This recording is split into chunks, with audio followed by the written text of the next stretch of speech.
Mikey, you saw them in the video I sent you last year, Inya and Andre.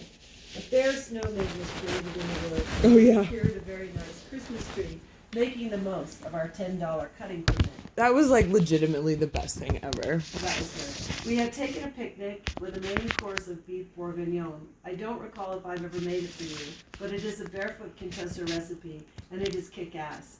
Easy to make, and the best thing is, you get to splash cognac in the pot and then set it on fire. It was a lovely time in every respect. Anyway, from that point, everything went to shit. The next day, on Sunday, as we were configuring our tree, the retina in my good eye partially detached. Oh, yeah. At first, I thought that the intermittent flashes of light I was seeing were just the tree lights I was putting on and the Jack Daniels I was drinking. But they continued into the night, and the next day too, which was when I decided to go to the eye doctor. Dan took a day off from garbage and drove me to my appointment in Santa Fe. I was glad he did because they dilated my eyes, then bombarded them with bright lights to take pictures of their interiors, and I could not see shit for the rest of the day. It would have been a long drive home. Yeah. It was clear from the pictures what had happened. I was told that it was possible that my symptoms could get worse and that surgery would be required. It was possible that my other Zoolander eye, the one who don't see too good, might follow suit. But it was also very possible that things could improve. My brain would compensate. My sight would return to normal. There was no way to predict. I would just have to wait, and only time would tell. I'm glad I found this group of eye doctors. It is a family. The father, 2 sons, and a daughter own and run the place. They have state-of-the-art equipment and a fashionably stocked optical dispensary on site with people who know what they are doing, a rare thing in New Mexico. Truth. I was not so lucky with my first eye doctor experience here. I needed new glasses when we got to Truchas. My prescription was 3 or 4 years out of date, and the lenses had been violently scratched from the spring New Mexico windstorm. Violently. I looked online to find an eye doctor and decided on a Dr. Herrera. I have been wearing glasses of one kind or another since I was 3, so I know my way around an eye exam, but it was still a shock to walk into Dr. Herrera's darkened exam room with ancient steampunk-looking equipment. God, the stuff was vintage 1950s. The room was so dark that I could barely make out his shadowy silhouette sitting on a wheeled stool as it rolled over to shut the door behind me. I never got a good look at his face, except for the faint impression of its acne-scarred sides. He flicked on the light that projected letters onto the wall in front of me and began the exam. "What line can you read?" he said, asking first for the right and then the left eye. Determining the prescription came next as he tried out various lenses. My face was uncomfortably pinned against the chair headrest by the machine. It was only then that I noticed his voice had an uncanny similarity to Anthony Hopkins' Hannibal Lecter in Silence of the Lambs. First or second? The lenses flipped in the machine like a heavy mechanical eyelid blinking to see inside your mind. First or second, Clarice? First or second? Quid pro quo, Clarice. Quid pro quo. Jesus The whole Christ. exam took no more than 15 minutes, and I was never happier than to get the hell out of there and get back into the sunlight of the shabby parking lot.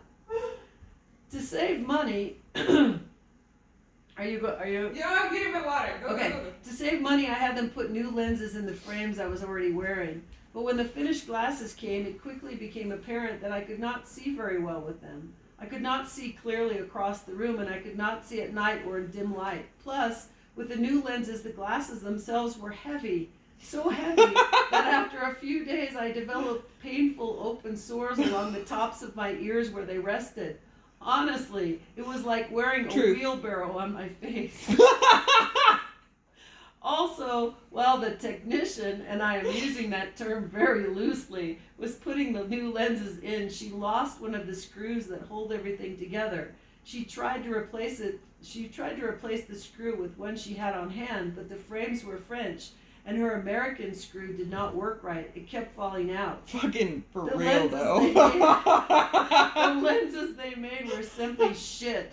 Not only was it hard to see, but I was getting headaches too. I went back 3 times trying to correct the situation, but each time I was told that the prescription was right. They redid the lenses to make them lighter, and my ears healed up, but I was not able to see any better. After a year, when it was time for the annual exam, I found the new guy who told me that the glasses I was wearing were 3 times too strong. Anyway, after my eye exploded while decorating the Christmas tree, I noticed our female Corky seemed a bit listless, so I made a vet appointment and took her in on December 20th. They analyzed her blood, and it turned out her kidneys were slightly compromised, so some special food was prescribed along with some medication. The whole thing seemed perfectly manageable. We made a follow-up appointment in 2 weeks' time. As the holiday approached, I was having tremendous bouts of anxiety. You know how I am. Crippling scenarios, each version a little more horrible than the next, would play out in my head. Yeah. On Sunday night, December 22nd, I was thinking, as an example, Alex is coming for New Year's, and my mind said, isn't that great? But then, well, it takes a lot of ground for that to happen, and a lot of things could go wrong. And then I told myself, don't be silly. Stop thinking like this. Everything will be fine. Everything is fine. Dan and I are here. We're fine. Our little dog is better. My eye seems to be better. All good. A-okay. We decided to watch a holiday comedy to lighten my mood. For some unexplainable reason, Yeah, you guys. we chose Mr. Bean's Holiday. Yeah, I don't know. We started the movie, and then all of a sudden we both realized that something was terribly wrong with our dog Frankie. He was well-eyed, very still, and having trouble breathing. It was as if a plug had been pulled somewhere in the cosmos, and all of his life force just spilled out onto the carpet. We loaded him into the back of the car with warm blankets, and Dan drove him to the emergency vet in Santa Fe, an hour away. By that time, I was totally freaking out. I let down my guard and solidly said that everything was just fine, and then hours went by before I got a call around midnight from Dan. It's not good, he said. Apparently, Frankie had a tumor, probably cancerous, in his spleen, which had burst. He was bleeding internally. Emergency surgery might save him, but if the tumor was cancer, he would require chemotherapy and recovery, which, if that happened at all, would take at least 9 months. Because he was 12 years old, I just could not see putting the poor guy through all that, so we let him go that night. The most horrible part, though, was that we were watching Mr. Bean's Holiday when it happened. It was a bad choice to begin with, but now the movie is branded into my gray matter, no doubt due to the emotionally charged event. Hey, we've got the memories. It burns. Needless to say, it wasn't much of a Christmas. Alex arrived safely for New Year's. She stayed a few days, and we had a nice visit. We rang in 2009 at a local party, which was exceedingly dull. Yes. It was almost a blessing that the host kicked everyone out at 9:30. Oh, yeah. They were actually pushing people out the door. Physically Alex pushing. went back to Wisconsin, Yeah. where it was something like 20 below zero. A few days later, our female dog had taken a turn for the worse. Long story short, we lost her too. Sadie and Frankie were cousins, their mothers being sisters from the car litter, Mercedes and Maserati. Jojo came from the potato litter, which included Finn, Russet, and Baker. Since she was the runt, she got named Jojo. Frankie came from the pop singer litter, Sinatra, etc. They were 6 months apart in age, so maybe some genetic time bomb just went off. Everything seemed so bleak. I was reading stuff in the news like, even the rings of Saturn are dwindling. Then I got a call from Ken. God. Oh, you make it so real is what's Then I happening got a here. call from Ken. He said I sounded miserable, which I was, and extended an invitation to go skiing with himself and his wife in Sun Valley. They've been going there every year since their college days and have many friends that live there as well as others that travel to meet up every year. That seemed like an offer I could not refuse. The condo had plenty of room, and all I had to do was buy a ticket and show up. I had never been to Sun Valley before and looked forward to the trip.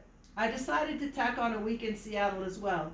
I wanted to see Nikki and connect with some of my other friends I was not able to see when I went in August. The last time I tried to go skiing, I was with Ken. His brother-in-law, Jeff, and I were on our way to Crystal. I was excited to go, especially because I had brand new skis that Ken had helped me pick out. And I was more than excited to try them. Ken has always driven an Audi. Never follow is their slogan. But he had decided to try something different, so that particular day we were driving a Volkswagen Touareg. was a brand new SUV with less than 100 miles on it. I was sitting in the back seat. It was a nice early spring day. We were driving along and suddenly the rather large sunroof shattered. It simply exploded with a deafening boom, shooting glass shards everywhere. Fortunately, Ken kept his cool and slowly pulled the car over to the side of the road to a full stop. We sat in dumbfounded silence for a brief moment before realizing that we were all okay. But we did not do any skiing that day. Instead, we went to the nearest car wash, where Jeff vacuumed up the glass, and I walked over to a nearby hardware store to purchase poster board and duct tape. We patched things up as best we could, and Ken was on the phone handling the business then. Strangely enough, the car folks were terribly rude and told him that it was his fault the sunroof failed, and that since it was such a new car, there were not even any replacement parts available for many months. I remember that. Yeah, he reverted back to driving Audis. I never got to try out my brand new skis, and Sun Valley sounded perfect. I booked the flights right after my birthday. On my birthday, I went with Nicole and Mikey to a concert. The band was Cold Cave. The lead guy was born with only one hand. Dark music, as you might expect, at a place called Meow Wolf, which is a very dumb place venue that everyone here thinks is so cool, but I thought it was more like the Children's Museum. I would not be surprised if they had a room filled with those colored plastic balls that kids like to roll around in. Can you imagine the germs? I can, because I always used to get sick after going to the Children's Museum. After all, it was where everyone used to take their sick kids when they were going so stir-crazy at home they could not stand it anymore. The Children's Museum was just one big petri dish, and I must have picked up a little something special at Meow Wolf. Unfortunately, the ski trip was an utter fail. I had to get up at 2 a.m. just to make it to the airport in time for my flight. By the time I got to Sun Valley, I was feeling a bit out of it. I found out on arrival that Melody had hurt her knee, which turned out to be a badly torn ACL. I have nicknamed her Wounded Knee. She was pretty much confined to the couch, occasionally limping over to the freezer to get more ice to put on her leg. Not that that was going to fix a torn ACL. She kept asking me what my opinion was about her injury. I kept evading an answer. When she said she had heard a pop during her fall, well, it seemed obvious, but I certainly did not want to be the messenger. She had an MRI a few days later and got told by the folks who do the telling. I went skiing one day out of the 5 I was there with just Ken. By that time, I was starting to feel really rotten. I was sweating like a pig and was more than relieved when we came off the mountain and spotted some of Ken's friends at one of the lovely outdoor tables in front of the posh lodge. We clopped over in our ski boots and sat down to join them. Unfortunately, one of the legs of my metal chair collapsed as I sat down, and I fell over in a rather dramatic way. The weirdest thing about it, though, was that everyone pretended not to notice. Maybe it's a generational thing. I don't know. I do know that I had a bruise about the size of a ciabatta on my thigh. The trip began to turn on me after that. I didn't ski with Ken anymore. I was just feeling too rotten. I stayed in the condo with Wounded Knee and fetched her fresh ice, and helped her with clues to the word puzzles she was doing. All the people that age are doing word or number puzzles. They do them with a certain air of purpose and quiet desperation. All the time with the fucking puzzles. They think it will keep their brains young. Right. Or more appropriately, okay, boomer. Okay, boomer. Okay, boomer. I also drove her around. And pinned up her ski pants so they could be hemmed by a professional. All the friends were competing amongst themselves for who was the fastest, finest skier with the most stamina. Me. But they're all in their 70s, so it seemed to me a moot point. Fortunately, no one else besides Wounded Knee got hurt. When I first met him, Ken had a bunch of older cousins, you'll remember this, who owned the famous Fiorini Ski School in Seattle. I went up to Crystal Mountain with them a few times. The best ski advice I ever got from them was, what? What is it? You put a Snickers bar in your pocket. Always have a Snickers bar in your pocket. They used the best ski advice. In it's V true. formation, so they were always easy to spot from the lift going up the mountain. A solid triangle of 1980s one-piece ski togs bombing down the hill. But then someone fell. It was bound to happen. It took everyone out like a set of colorful dominoes, and that was the beginning of the end. I headed to Seattle, and by that time I was really quite sick. I had the worst sore throat I've ever had in my life. It felt like I had been stabbed in the neck by an Italian whore. Holy shit! Sorry. This was his birthday letter, so I had to make it good. I'm so sorry. Okay, you ready? Yeah. One of my former massage clients, Nichols, had been in touch and offered me a place to stay for free. I was due to arrive in Seattle on a Friday night, but Nichols' place would not be ready until Sunday. Nichols lives in Fremont, close to the beginning of 3rd Avenue Northwest. Her actual house was a small, historic cabin, which she and her husband, who is the curator for the Museum of History and Industry, have remodeled and added on to over the years. Her backyard looks much like my old front yard, and in it there is a small cabin that she rents out as an Airbnb. So at 2 nights before Fremont, I decided to stay at a place in the market called Pension Nichols. It has been there since the 1980s, and no doubt you have seen the sign on 1st Avenue many times. The woman who runs it was nice enough, but it was clear that she was having some issues. Mental health issues, but also business issues. It was late when I checked in, so I met her the next morning. We chatted for a while about Seattle and how much it had changed. She was a single parent trying to run a business, and it has to be tough. She had had man and family troubles too, and she talked about that quite a bit. She was pretty enough, in a Janis Joplin kind of way, perhaps a bit of a dirty edge. But when I saw her the next day, I was shocked at her appearance. Her face looked like red Velcro. She must have some sort of immune condition or something that erupted overnight. I have seen medication commercials for maybe what she was presenting, I think, while watching Rachel Maddow. But they never actually show what the stuff looks like. It's just some well-dressed, good-looking actor scratching in a choreographed way. God, it looked so painful. You could almost feel the heat emanating from her skin when standing across from her. Every few moments, her dainty hands would fly up to her cheeks, which she would then press in several places, perhaps looking for the off switch. The 2 nights were fine. I had a small room with a double bed and Okay, no hold windows. on. I gotta pee.